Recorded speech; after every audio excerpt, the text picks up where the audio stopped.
علیکم ورحمۃ اللہ وبرکاتہ۔ حضرات، آج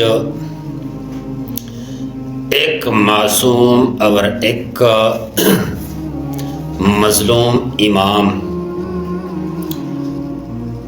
جس کے مظلومیت اور معصومیت کے لیے امت مسلمہ گواہ ہے، اس کا نام ہے ابو عبداللہ احمد بن محمد بن حنبل بن حلال بن الاسود الشیبانی رحمۃ اللہ علیہ، یعنی امام احمد بن حنبل رحمۃ اللہ علیہ۔ اس کا بائی علاقہ جو ہے نا یہ مرو ہے، اور یہ ماں کے رحم میں تھے کہ اس کا والدہ جو ہے نا یہ بغداد میں آ گئی، اور پھر یہ بغداد میں پیدا ہوا 164 ہجری ربیع الاول کے مہینے میں۔ اس کے بارے میں علماء لکھتے ہیں کہ کل حدیث لا یعرفہ احمد فلیس بحدیث، یہ ایک مبالغہ ہے کہ جو حدیث امام احمد نہیں جانتے وہ حدیث ہی نہیں ہے۔ امام احمد بن حنبل رحمۃ اللہ علیہ، اس کو اہل سنت کا امام بھی کہا جاتا ہے۔ واقعہ اس طرح ہے کہ اس دور میں امام احمد بن حنبل رحمۃ اللہ علیہ کی دور میں ایک بادشاہ تھا عراق کا، اس کا نام تھا مامون۔ وہ ایسا ظالم معتزلہ بادشاہ تھا، انہوں نے عقیدہ رکھا تھا کہ اللہ تعالیٰ کی اوصاف جو ہے نا یہ انسانوں کے پاس ہے، اور اللہ تعالیٰ کی اتنی زیادہ صفتیں نہیں، سمجھے اللہ تعالیٰ رازق نہیں ہے، خالق نہیں ہے، مالک نہیں ہے۔ تو اسی طرح عقیدہ انہوں نے بنایا تھا، اور اس عقیدے کے لیے انہوں نے کچھ مولوی بھی اپنے پاس بٹھائے تھے، اور اس عقیدے پہ انہوں نے قانون بنایا کہ جس مولوی کا، جس امام کا، جس عالم کا یہ عقیدہ نہیں ہے تو وہ نہ فتویٰ دے سکتے ہیں، نہ وہ امامت کرا سکتا ہے، اور نہ وہ فتویٰ دے سکتا ہے، اور نہ قضاوت کر سکتا ہے۔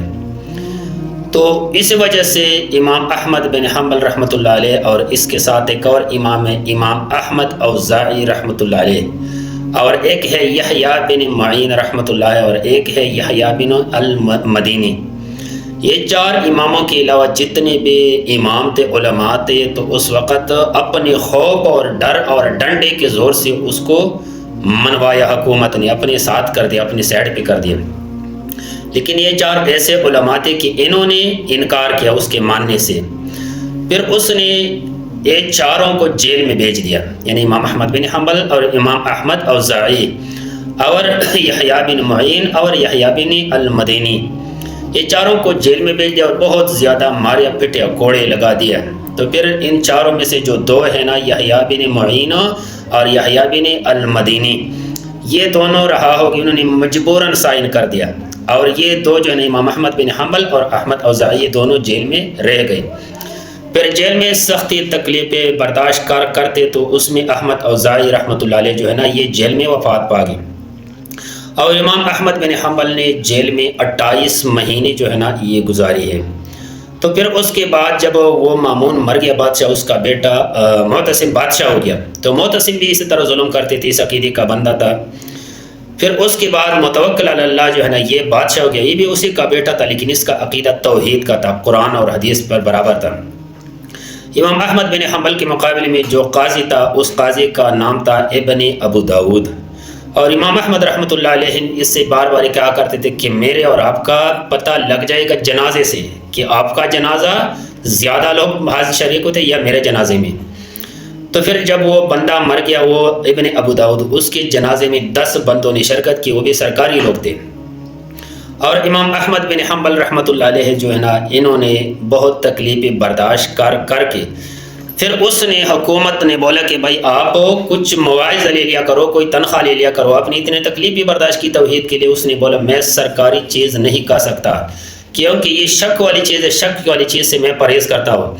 پھر حکومت نے اس کے گھر میں جو ہے نا کچھ نہ کچھ آٹا وغیرہ بیچتا تھا کہ بھائی یہ گزارا کرو اس سے۔